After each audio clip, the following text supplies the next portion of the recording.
नमस्कार, बहुत स्वागत है आप लोगों का यूपीपीसीएस पाठशाला में। और अपना हम लोग एक सेशन लेकर आए हैं, बहुत इंपॉर्टेंट है सभी लोग के लिए, जो लोग यूपीपीसीएस 2021 की तैयारी कर रहे हैं, साथ साथ जो लोग आरओ की तैयारी कर रहे हैं उनके लिए। अभी आप लोग को पता है कुछ दिन पहले जीआईसी का पेपर हुआ था यूपीपीसीएस के थ्रू ही। तो उसमें 40 सवाल जीएस के पूछे गए थे, तो उसकी कल पर जो है ऑफिशियल आंसर की आ गई थी। और तो उसमें मैंने जीएस का ऑफिशियल आंसर किया था। देखिए, बाकी तो आप लोग को आंसर इधर उधर से मिले ही होंगे, लेकिन ऑफिशियली जो होता है सबसे इंपॉर्टेंट वही होता है। तो ऑफिशियल आंसर की से मार्क्ड आंसर मैं आप लोगों को बता देता हूँ 40 का जल्दी से, ताकि आप लोग को एग्जाम में अगर रिपीट हो सवाल तो आप लोग गलती ना हो। देखिए, पहला सवाल था, चैनल को सब्सक्राइब जरूर कर लीजिएगा आप सभी लोग, ताकि इस तरीके की महत्वपूर्ण अपडेट्स आप लोगों को मिलती रहे। कि हड़प्पाई पुरास्थल बनवाली किस नदी पर स्थित है? तो इसका आंसर है रंगोई। ध्यान दीजिएगा, रंगोई नदी पर बनवाली जो हड़प्पा पुरास्थल है वो किस नदी पर? रंगोई पर है। इसी क्रम में अगला सवाल है, बाणभट्ट ने हर्ष चरित में किस मौर्यकालीन शासक का उल्लेख किया है? तो आंसर है बृहद्रथ। ध्यान दीजिएगा, बाणभट्ट की लिखित पुस्तक है हर्षचरित, तो उसमें किस मौर्यकालीन शासक का उल्लेख है? तो आंसर है आपका बृहद्रथ का। अगला सवाल है, दिल्ली के किस सुल्तान ने अमानवीय दंड देना बंद कर दिया? तो ध्यान दीजिएगा, फिरोज शाह तुगलक ने जो है अमानवीय दंड जो है बंद कर दिया था अपने शासनकाल में। फिर अगला सवाल है, कौन सा प्रथम मुगल बादशाह था जो अंग्रेजों का पेंशन भोगी बना? तो आंसर है शाह आलम। ध्यान दीजिएगा, शाह आलम जो था पहला क्या कहते हैं मुगल बादशाह था जिसने पेंशन लेना प्रारंभ किया था अंग्रेजों से। ठीक। अगला सवाल है आपका कि भारतीय राष्ट्रीय कांग्रेस में सम्मिलित होने के लिए सुभाष चंद्र बोस को किसने प्रेरित किया था? तो आंसर है आपका चित्तरंजन दास और एम के गांधी। यानी कि चित्तरंजन दास और गांधी जी ने प्रेरित किया था सुभाष चंद्र बोस को, और उन्हीं की प्रेरणा से ये कांग्रेस में शामिल हुए थे।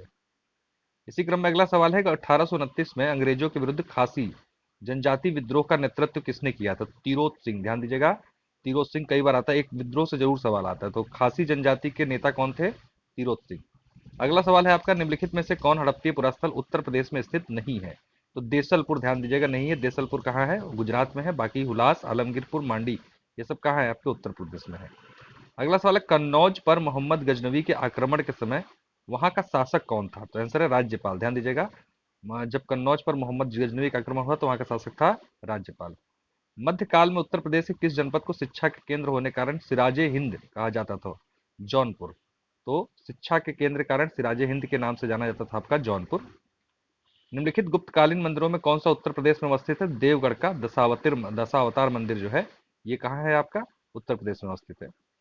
आरबीआई द्वारा कितने बैंकों को जुलाई 2021 में नियमों के उल्लंघन के लिए जुर्माना लगाया था? तो आंसर है 14। ध्यान दीजिएगा, 14 बैंकों पर, करंट का क्वेश्चन है जुलाई 2021, तो आप सभी लोग के लिए इंपॉर्टेंट है।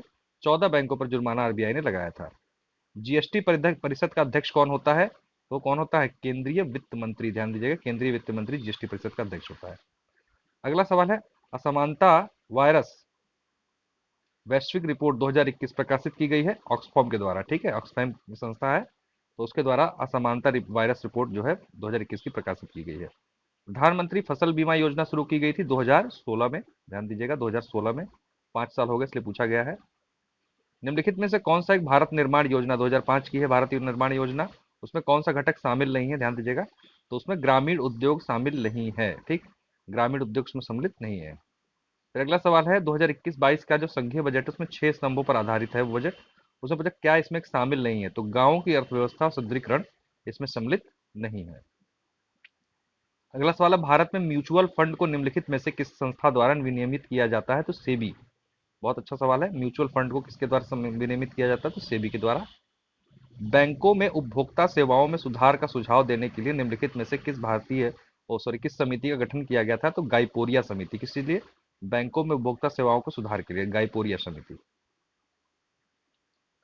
अगला सवाल है, एक तरफ सूची दी गई, खदान है, खान क्षेत्र, खनिज है, तो आंसर इसका है आपका बी, 4 3 2 1। तो लगा लीजिए, ए का 4 यानी कि लॉ एस इटाबरी, मैग्नीज, बी का 3 चियातुरा, मैग्नीज के लिए प्रसिद्ध है, C2 तांबा सडबरी, और D1 यानी कि बॉक्साइट वाइपा।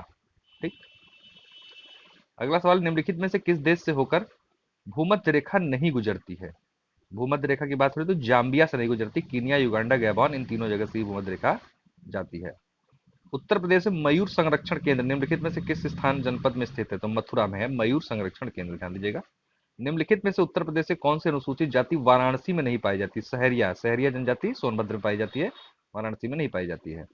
परिस्थितिकी तंत्र की अवधारणा प्रथम बार किसने दी थी? तो टांसले ने दी थी। बहुत अच्छे, देख लीजिए कई बार आया हुआ क्वेश्चन एग्जाम में। एक क्वेश्चन है, निम्नलिखित में से कौन सा जो है उसमें उगता है, जो क्या कहते हैं कि क्वेश्चन कट गया थोड़ा सा, लेकिन क्वेश्चन मुझे याद है। क्वेश्चन ये है कि जो सूखे क्षेत्र में उगने वाला जो है, इनमें से कौन सा फसल है? तो चुकंदर आयोग ने आंसर माना है, ध्यान दीजिएगा। जो रेतीली बालुई जमीन पर जो है, बलुई जमीन पर जो उगता है, वो यही सवाल था कि बलुई जमीन पर कौन से फसल इनमें से उगती है, तो आंसर है चुकंदर। फिर पूछा, खड़ी फसल की कटाई करने से पहले अगली फसल की बुआई करना क्या कहलाता है? रिले खेती कहलाता है। ठीक। निम्नलिखित में से किस क्षेत्र में मोटे अनाज वाली फसलें उगाई जाती हैं? तो मोटे अनाज वाले क्षेत्र ऊपरी क्षेत्र यानी ऊंचाई वाले क्षेत्रों में उगाई जाती हैं। सौर ऊर्जा का कारण है तो संलयन प्रतिक्रिया। ध्यान दीजिएगा, दो चीज होती है, विखंडन और संलयन। तो संलयन प्रतिक्रिया जो है सौर ऊर्जा का कारण है। एक रीजनिंग का सवाल था, इसका आंसर है 20, इसको देख लीजिएगा, वैसे तो सेट का है। एक और रीजनिंग था, कौन सा विषय में? तो मृत्यु रोग। एक सवाल एक पेज छूट गया, मैं आप लोगों को भी दिखा देता हूँ। कुल 40 सवाल पूछे गए थे इसमें। हाँ, ये देखिए, भारत के कुल भौगोलिक क्षेत्रफल में उत्तर प्रदेश का कितना प्रतिशत? 7.33%। कितना? 7.33%। उत्तर प्रदेश में कौन सा शहर मार्च 2020 को राज्य के जीडीपी में प्रति व्यक्ति आय के मामले में शीर्ष स्थान पर था? तो यूपी में जीडीपी के मामले में, जीडीपी और पर कैपिटा इनकम में नंबर वन कौन है? नोएडा। ध्यान दीजिएगा, नोएडा यानी कि गौतम बुद्ध नगर का शहर है नोएडा, वो जो है क्या है? नंबर वन है जीडीपी और प्रति व्यक्ति आय दोनों में। निम्नलिखित में से कौन सा उत्तर प्रदेश का प्रमुख उद्योग नहीं है? तो ऑटोमोबाइल्स जो है उत्तर प्रदेश का प्रमुख उद्योग नहीं। हालांकि कुछ मात्रा में ऑटोमोबाइल्स का काम होता है गाजियाबाद नोएडा क्षेत्र में, लेकिन प्रमुख नहीं है। सीमेंट उद्योग और सीमेंट, चीनी और कपड़ा प्रमुख है, ऑटोमोबाइल प्रमुख नहीं है। निम्नलिखित में से कौन सा एक उत्तर प्रदेश का लोक नृत्य नहीं है? तो जैता, जैता लोक नृत्य उत्तर प्रदेश का नहीं है। सिगमो घोड़े, सॉरी है, लोक नृत्य है पूछ रहा है, ठीक है, सॉरी। तो जैता, ध्यान दीजिएगा, जैता क्या कहते हैं, बाकी सिग्मो घोड़े मोडनी नहीं है। ठीक। जैता उत्तर प्रदेश का एक लोक नृत्य है। 12वें वित्त आयोग का अध्यक्ष का नाम पूछ दिया था भाई, जैसे सी रंगराजन थे 12वें वित्त आयोग के, ध्यान दीजिएगा। फिर एक क्वेश्चन पूछा है, राज्यसभा की सीटें और कौन पूछ रहा, कौन सही सुमेलित नहीं है? असम 6 गलत है, छत्तीसगढ़ 5, हिमाचल 3, उत्तर प्रदेश 31, ये सही है आपका। ठीक। तो ये सारा हो गया।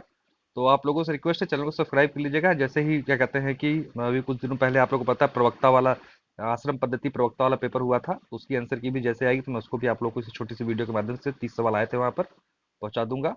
और एक पेपर और हुआ था उस दिन कुछ पहले, उसकी भी आंसर की जैसे ही आएगी, उसका नाम मैं भूल रहा हूँ। हाँ, इसका सॉरी, नर्स, स्टाफ नर्स, उसमें 30 सवाल जीएस के आए थे। प्रवक्ता वाले में जो आया था आश्रम पद्धति, उसमें 40 सवाल थे। इन दोनों के आंसर की भी पूरी उम्मीद है कि एग्जाम से पहले पहले आ जाएगी। ठीक है, तो ऑफिशियल आंसर किसे बताऊंगा मैं आप लोगों को, क्योंकि ऑफिशियल ही आयोग मानता है, चाहे कोई कितना कुछ भी कहता रहे। जो आयोग ने मान लिया वो मान लिया। ठीक है, तो ऑफिशियल आंसर की जैसे ही जिस दिन भी आएगी, उसी दिन उसको मार्क करके मैं आप लोगों तक उसके उत्तर पहुंचा दूंगा। चलिए, बहुत बहुत धन्यवाद, चैनल सब्सक्राइब कर लीजिएगा। नमस्कार।